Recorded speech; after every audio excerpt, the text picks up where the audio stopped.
Hello everyone, welcome back to my channel. তো আজকে আবার একটা নতুন ভিডিও নিয়ে চলে এসেছি, কিন্তু এই ভিডিওটা অন্য দিনের মতো ডেলি ব্লগ নয়।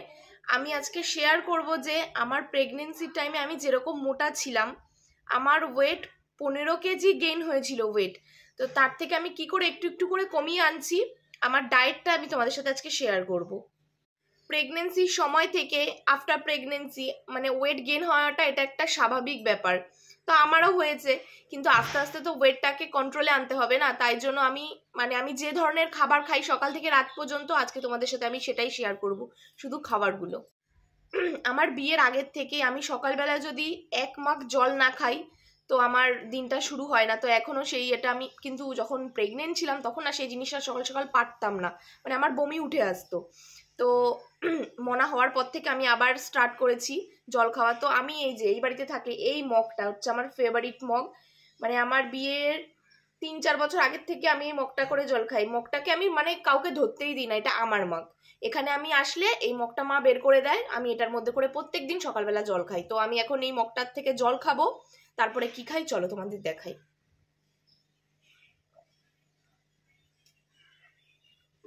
আমি পুরো 1 মগ জল খাই সকালবেলা, মানে আগের থেকেই, মানে এটা আমার অভ্যাস হয়ে গেছে, আমার সমস্যাও হয় না। তো এখন আমি খাবো হচ্ছে চিয়া সিডস। আমি বাইরে দাঁড়িয়ে কথা বলছি, ফোনটা একটা অদ্ভুত জায়গায় রেখেছি যাতে একটু ব্যাকগ্রাউন্ডটা ভালো আসে। তো আমি এখন এটা খেয়ে নেব। আমার জলে কোনো অরুচি নেই, আমি দিনে 3-4 লিটার জল হামেশাই খেয়ে নিতে পারবো। তুমি আমাকে জলের যে কোনো জিনিস দেবে আমি খেয়ে ফেলবো। তো এখন আমি এটা খেয়ে ফেলি।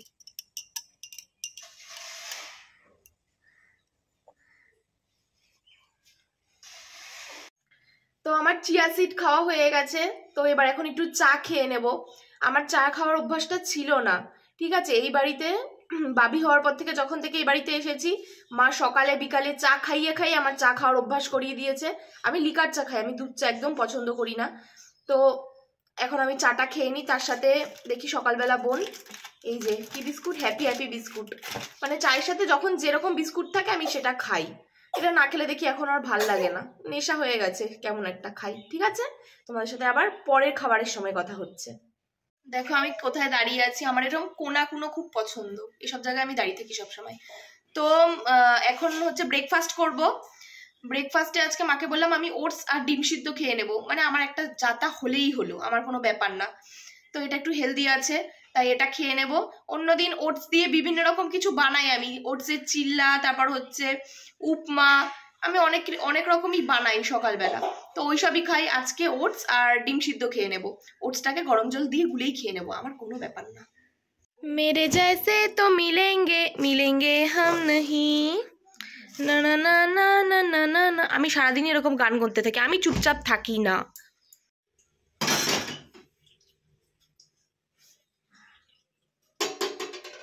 মা দাও, অন করো।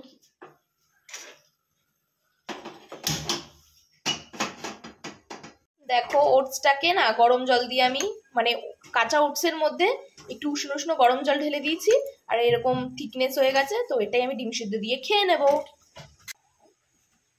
এই যে আমার অদ্ভুত খাবার, ওটস আর ডিম সিদ্ধ। আমি আমি সব খেতে পারি, তুমি আমাকে যেটা খেতে দেবে আমি খেয়ে নেবো। আমার খাওয়াতে কোনো মানে আমি হেলদিও খেয়ে নেবো, নুন ছাড়াও খেয়ে নেবো, চিনি ছাড়াও খেয়ে নেবো, ভালো জিনিসও খেয়ে নেবো। তো আমি এটা খেয়ে নিই, তোমাদের সাথে দুপুরে লাঞ্চের সময় দেখা হবে। আমি এখন লাঞ্চ করতে বসে পড়েছি। লাঞ্চে অফকোর্স ভাত থাকবে, কারণ আমি বাঙালি, আমি ভাত ছাড়া থাকতে পারি না। আমার একবেলা ভাত লাগবেই, সে আগে হোক পরে হোক। তো আমি সকালবেলা ওটস খাই, রাতে রুটি খাই, তো ওটা ম্যানেজ হয়ে যায় ওদিক দিয়ে। তো ভাতটা আমি খাবই। তো আজকে ভাতের সাথে, মানে ডেলি ভাতের সাথে যে মেনু থাকে আমি সেটাই খাই। তো আজকে কি মেনু আছে আমি তোমাদেরকে দেখাচ্ছি। দেখো তোমরা, আজকে লাঞ্চে রয়েছে গরম গরম ভাত, আর বাদাম দিয়ে মোচার ঘন্ট, পেঁপের বড়া, ডিমের অমলেট, আর হচ্ছে এক বাটি মুসুরির ডাল। আমার মা মানে দুপুরবেলা যে তরকারি করে আমি সেটা দিয়েই ভাতটা খাই। আর ভাতের পরিমাণ এর থেকে আমি কমও নিই না বেশিও নিই না, আমার এইটুকু ভাত লাগে, কারণ আমার বাচ্চা ব্রেস্ট ফিড করে তো তাই জন্য। আর আর ওই পেঁপের বড়াটা কি করে করে বলো তো, পেঁপেটাকে গ্রেট করে তারপর পেঁয়াজি যেমন করে ওইরকম ভাবে পেঁপের বড়া করে, জাস্ট দারুণ লাগে। তোমরা একদিন করে দেখো। মা বলেছিল ভাতে পেঁপে সেদ্ধ দেবে, আমি বললাম না থাক, দিতে হবে না, বোন খায় না যেহেতু, তাই জন্য তুমি পেঁপের বড়াই করে ফেলো, জাস্ট দারুণ হয়েছিল খেতে। তো আমি খাই, তোমরা দেখতে থাকো। তো আমি এখন আবার চলে এসেছি সন্ধ্যাবেলার টিফিনটা নিয়ে। দেখলে তো দুপুরে ভাত খেলাম, দুপুরে ভাতের পর তো সন্ধ্যাবেলা তো আর চপ মুড়ি তারপরে এগ রোল চাউমিন এগুলো খাওয়া যায় না, আর এগুলো আমি এখন একটু অ্যাভয়েড করার চেষ্টা করি, ওয়েটটা কমাচ্ছি যেহেতু। তাই জন্য আমি বাড়িতে বানিয়ে নিয়েছি একটা হেলদি ভার্সানে হচ্ছে চিকেন স্যুপ।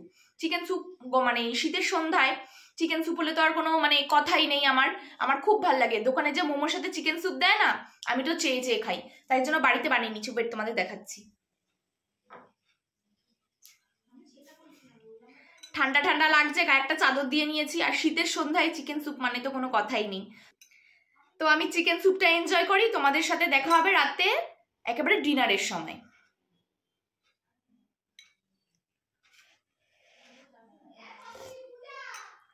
ইয়াম্মি হয়েছে। ফার্স্ট তোমরা আমার পেছনের ব্যাকগ্রাউন্ডটাকে ইগনোর করো। আমার বাবির জন্য এখন আমাকে মশারি টাঙাতে হয়, মশার ওষুধ দিই না, ওর কষ্ট হবে বলে। তাই জন্য কতবার গোটাবো, কতবার আবার টাঙাবো, এর জন্য একেবারে আমি এরম ভাবে রেখে দিই, কারণ আমি প্রচন্ড মেসি। তোমরা একটুখানি ম্যানেজ করে নিও। তো আজকে রাত্রেবেলা খাবো হচ্ছে রুটি, আর মা দুপুরবেলা যে সবজি করেছিল ডাল করেছিল, মাকে বলেছি আমি ওই দিয়েই খেয়ে নেবো, আমার কোনো ব্যাপার না। মোচা করেছিল, মোচা খুবই হেলদি, রাত্রেও খাবো, তাই জন্য মাকে বললাম ওই দিয়ে চালিয়ে দেবো। তোমাদেরকে দেখাচ্ছি আমার মা কিরকম ফুলকো ফুলকো রুটি করে। ওয়েট, রুটি রুটি ফুলকো রুটি হয়ে গেছে। আমার মা এমন রুটি করবে পুরো চাঁদের মতো গোল। আমি এ জীবনে পারবো না, 7 জন্ম পার করলে অবশ্যই পারবো। ওরে রুটি, চাঁদও ভয় পেয়ে যাবে।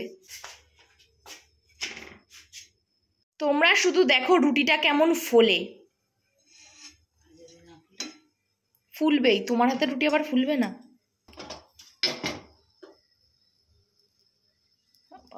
রুটি রুটি ফুলকো রুটি, দেখলে কেমন ফুললো। এই যে নিয়ে চলে এসেছি রুটি, মোচা আর ডাল। তো এটা দিয়ে আমি খেয়ে নেব।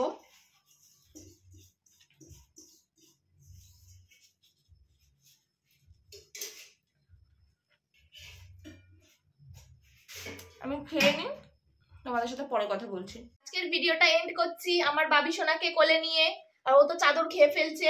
তোমরা সবাই ভালো থেকো, সুস্থ থেকো, আর এইভাবে আমাকে সাপোর্ট করো যাতে আমি এগিয়ে যেতে পারি। ও আমার চুলটা পেছন দিয়ে টেনে ধরেছে। টাটা, তোমাদের সাথে পরে কথা হবে।